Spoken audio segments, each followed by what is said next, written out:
일반적인 무차별 곡선 가정 시 효용 극대화. 현재 소비자 값은 주어진 소득 3,000원을 모두 사용하고 있고요. 가격이 60원 X제 20단위, 가격이 100인 Y제 18단위를 소비하려고 합니다. 현재 한 개 효용값이 동일하다고 하는데, 소비자가 효용을 극대화시키기 위해선 일단 기본적으로 예산선이 있어요. XY 평면에 예산선이 있는데요. 이 직선 기준으로 원점에서 가장 멀리 떨어져 있는 이 점을 선택할 때 효용이 극대화된다고 합니다. 자, 이렇게 달성되기 위한 조건은 MRS 한계 대체율이라고 하죠. 즉 MUY분의 MUX라는 한계 대체율 공식이에요. 암기를 반드시 해 주셔야 되고, 이제 PY분의 PX 예산선의 기울기를 의미하죠. 그래서 py분의 px 양자가 일치하는 점에서 효용이 극대화된다라고 합니다. 그래서 px분의 mux 그리고 py분의 MUY 위치를 바꿨죠. 예, 둘의 위치를 바꿔도 되니까 양자가 일치할 때 효용이 극대화되는 것인데, 이게 1원 기준으로 따지는 거예요. 1원어치 효용을 극대화시키는 점을 찾는 개념이 되는 것이고, 문제에 주어진 조건을 봅시다. 자, 3,000원을 모두 사용을 했고요. 가격이 60원인 X제 20단위를 지금 쓰고 있습니다. 그러니까 현재 X쪽에서는 가격이 60이고 한계 효용은 20으로 동일한 상태일 것이고, 그다음에 가격이 100, 가격이 100인 YJ, 근데 한계 효용은 20으로 동일한 상태잖아요. 따라서 분모가 왼쪽이 크니까 전체 값은 아니죠. 분모가 오른쪽이 크니까 전체 값은 왼쪽이 더 큰 상태라고 볼 수가 있습니다. 자, 이게 뭐 어렵게 표현하는 방법들을 암기하실 필요까지는 없지만 가중 한계 효용 균등의 법칙이라고도 부르고요. 고센의 제2 법칙이라고 부르고 있는데, 결국 이 양자가 일치할 때까지 이제 조절을 해 줘야 돼요. 근데 일반적으로 한계 효용은 체감합니다. 즉 X제 소비량이 많아지면 많아질수록 한계 효용이 체감하게 되는데, 1원어치 기준으로 이게 더 큰 거잖아요. px분의 mux가 큰 상태라고 한다면, 여기 y라고 제가 안 적었네. y를 줄이고 x를 증가시키면 1원어치 y를 줄이고 1원어치 x를 증가시키면 y가 줄어들 때 이제 1원어치니까 이 숫자만큼 효용이 떨어지고요. x를 증가시킬 때 이 숫자만큼 효용이 증가하기 때문에 이제 더 작은 숫자만큼 줄고 더 큰 숫자만큼 증가하니까 효용이 높아지게 돼요. 따라서 이 소비자는 Y를 줄이고 X를 증가시켜야 되겠다. 이렇게 이제 판단을 내리칠 수 있게 됩니다. 그래서 이제 나머지 현혹시킬 수 있는 문장들은 꽤나 많았는데, 이제 5 번을 보시면 X 소비량은 증가시키고 YZ 소비량은 감소시켜야 된다라는 결론이 등장하게 됩니다. 값은 x제와 y제를 소비하고 있습니다. 한계 효용 함수가 주어져 있고요. 재화의 가격도 주어져 있습니다. 소득까지 주어져 있기 때문에 일단 우리가 그 공식을 이용해서 문제를 풀어낼 수가 있어요. 자, 이 공식은 사실 이해를 해야 되는 부분이기도 하지만 조금 더 크게 보면 이제 여러분들이 암기가 되어 있어야 되는 부분이기도 합니다. 이제 앞쪽에서 문제에서 그림을 하나 그려 봤기 때문에 이런 개념이 떠오르실 거예요. MRSXY는 PY분의 PX, 즉 소비자가 생각하는 주관적인 상대 가치와 객관적인 상대 가치가 정확히 일치해 줘야 되겠다라는 조건이 만족이 돼야 됩니다. 근데 MRS는 이제 MUY분의 MUX잖아요. MUY분의 MUX, 이 부분은 사실 공식이라고 봐야 되겠죠. 문제에서 MUY는 QY분의 1, MUX는 QX분의 1, 그러니까 이제 MRS라고 하는데요. MRS는 QX분의 QY 이렇게 볼 수가 있습니다. 자, 이 사람이 주어진 제약 조건이 존재하죠. 예산선이라고 볼 수 있는데 X의 가격 곱하기 QX라고 하면 되겠고요. 플러스 Y의 가격 곱하기 QY는 소득이다. 주어진 조건들을 집어넣어 주시면 이제 X의 가격이 0.5니까요. 2분의 1 QX, Y의 가격은 2입니다. 2 곱하기 QY는 120. 자, 이 둘을 이제 우리가 이제 고려를 해서 정답을 찾게 되는데 효용이 극대화되기 위해선 MRS 즉 MRS 무차별 곡선의 접선의 기울기와 상대 가격 있죠? PY분의 PX라는 상대 가격이 일치해 줘야 됩니다. 다시 한번 PY분의 PX를 고려를 한다면 XJ의 가격이 0.5, Y의 가격이 2 이기 때문에 2 분의 1 그러니까 4 분의 1이 나오죠. 따라서 이 조건을 만족하기 위해선 이제 연립방정식을 풀 수 있는 수식이 두 개가 필요한데요.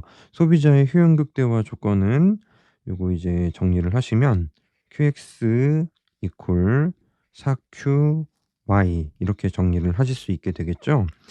문제에서 QX의 크기만 물어봤으니까요. 여기다 이제 집어넣으면 되지 않겠습니까? 따라서 물론 연립하면 둘 다 구할 수 있는데 이제 집어넣고 정리를 하시면 2 잖아요. 그러니까 이거는 2 분의 1 QX 이퀄 2QY 하고 똑같으니까 2 분의 1 QX 플러스 2 분의 1 QX는 120 이다라고 도출을 할 수가 있고요. 따라서 QX는 120. 정답은 3번 이렇게 찾을 수 있는 계산 문제였습니다. 물론 우리가 조금 더 빨리 풀 수 있는 방법들도 없는 것은 아닙니다만 지금 당장 할 작업은 아니니까 정석적으로 지금은 이해를 하는 시간을 갖는 게 중요하겠습니다. 두 재와 XY를 통해 효용을 극대화하고 있는 소비자를 고려합니다. 이 소비자의 소득은 50이고 XJ의 가격은 2예요. 현재 한 개의 효용값을 제시를 해 주고 있습니다. 이 소비자가 XJ를 세 단위 소비를 하고 있다면 YJ 소비량은 얼마인가라는 질문이죠. 따라서 현재 효용 극대화하고 있는 균형에 대해서 먼저 이야기를 하면 되는데요. XJ의 한 개의 효용이 2. 우리 이제 앞선 문제들에서 공부를 했죠. 인제 PX분의 MUX 그러니까 1 원어치 X 쪽의 한 개 효용과 PY분의 MUY 양자 1 원어치 YJ의 한 개 효용이 양자가 일치할 때 소비자는 효용이 극대화될 수 있습니다. 문제의 조건을 한번 집어넣어 볼게요. XJ의 가격은 2 그다음에 XJ의 한 개 효용이 2 YJ의 가격을 구해야 되고 YJ의 한 개 효용은 4 라고 합니다. 따라서 YJ와의 한 개 효용은 그러니까 YJ의 가격은 4 라고 도출을 할 수가 있어요. 자, 이 사람이 현재 그 소비량이 YJ가 얼마인지를 인제 물어봤는데요. 예산선이 있죠. 예산선은 PX, X 플러스 PY, Y는 소득이다. 요 정도까지는 세 번째 문제이기 때문에 제가 수식을 다 적어 드리고 있고요. 인제 XJ의 가격은 2, XJ의 소비량은 얼마입니까? XJ는 세 단위를 소비를 하고 있죠. YJ의 가격은 4 그다음에 문제에서 물어본 건 YJ 소비량이고 이 사람의 소득은 50 이라고 합니다. 그러면 6 이니까 44 11 개. Y는 따라서 11개 소비하게 될 것이다. 정답은 2 번으로 도출이 가능하게 됩니다. 월 소득 10 으로 XY제만을 구매하는 소비자가 있습니다. 이 소비자가 이용하는 상점에서 두 재화의 가격은 각각 1 이라고 합니다. 그럼 예산선을 정확하게 그린다면 마이너스 1의 기울기를 갖는 예산선을 도출하시면 되겠습니다. 예산선의 기울기는 PY분의 PX예요. 이제 예산선의 순서는 그 이후에 등장하고 있지만 기본적인 예산선에 대해서 우리가 이제 점검을 하실 필요가 있기 때문에 인제 예산선의 기울기 PYXX 플러스 PYY는 M이잖아요. PY분의 PX에 음수를 붙인 게 바로 예산선의 기울기가 됩니다. 인제 주어져 있는 소득 수준을 고려를 할 건데 두 재화의 가격이 각각 1 이에요. 그러면 그 가격을 대입하면 X 더하기 Y는 소득 10 이죠. 그래서 여기도 10 이고 여기도 10인 예산선을 가지고 있습니다. 자, 이번 달은 사은 행사로 X제를 6 단위 이상 구입하는 소비자에게 2 단위의 Y제가 무료로 지급이 되고 있어요. 2 단위의 Y제가 무료로 지급이 되고 있습니다. 그렇다면 그 현재 이제 X제를 인제 4 개, 6 개, 6개 말하는 거잖아요. 6 단위를 Y를 6개 구매하면 예산선에서 X가 4 단위가 될 것이고, Y를 4 단위 구매하면 예산선에서 X가 6 개가 되겠죠. 그런데 이제 6 개를 이상 구매하는 소비자에게는 YZ 2 단위가 무료로 지급이 되기 때문에, 만약에 내가 6 개를 구매하면 위쪽으로 나의 예산선이 플러스 2가 되고, 7 개를 구매해도 위쪽으로 플러스 2가 되고, 10 개를 구매해도 위쪽으로 플러스 2가 됩니다. 따라서 이 친구의 예산선은 이제 위쪽에 위치하게 돼요. 위쪽에 위치하는 구간이 분명히 존재하게 되어서 여기 6,6 이라는 선택점이 인제 본인에게 가능하게 됩니다. 그래서 예산선을 변화시키는 문제가 인제 출제가 되었을 때 좀 어렵게 다가올 수가 있는데, 그중에서도 이 문제는 상대적으로 좀 쉬운 문제입니다. 1 번, 지난달에 X제 한 단위 소비의 기회비용은 Y제 한 단위이다. 자, 이게 예산선 기울기 자체를 말하죠. X를 플러스 1 할 때 Y를 몇 개 포기해야 되는지 한 단위 맞습니다. 행사로 인해 예산 집합의 면적이 8 증가한다고 합니다. 자, 이 부분이 바로 증가한 면적이겠죠? 이 부분이 바로 증가한 면적인데요. 높이는 2, 그다음에 길이가 4, 2, 4, 8, 8 증가하는 거 맞습니다. 이번 달 예산선에 우하향하는 부분의 기울기는 지난달 예산선의 기울기와 동일하죠. 자, 바로 이 부분을 말하는 것인데, 기울기는 마이너스 1로서 달라지지 않습니다. 4 번, 이 소비자의 선호가 단조성을 만족하면 이번 달에 X제를 5 단위 구입하는 것은 최적 선택이 될 수 없다. 그런 점을 한번 생각해 볼게요.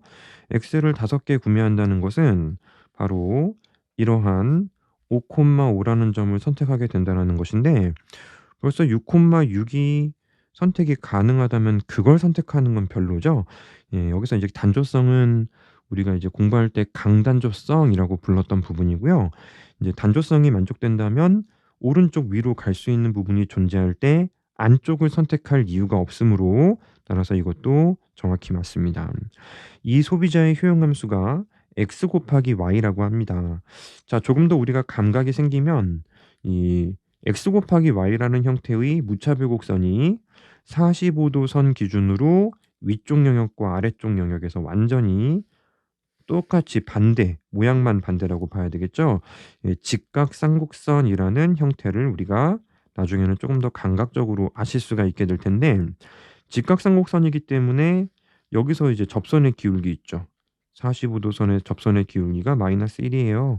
그렇다면 이번 달 이 소비자는 새롭게 바뀐 예산선에서 원점에서 가장 멀어져야 될 것이고, 그렇게 멀어지는 점을 찾는다면 6,6이 제일 먼 것 같습니다. 그죠? 6,6이 제일 멀어지기 때문에 이제 이 점에서 접선의 기울기가 1 이므로 여기가 선택점이 돼야 합니다. 그러니까 X와 Y의 소비량이 일치해야지 효용 극대화가 만족이 되니까 5 번이 틀려서요. 정답은 5 번이 되는 것이죠.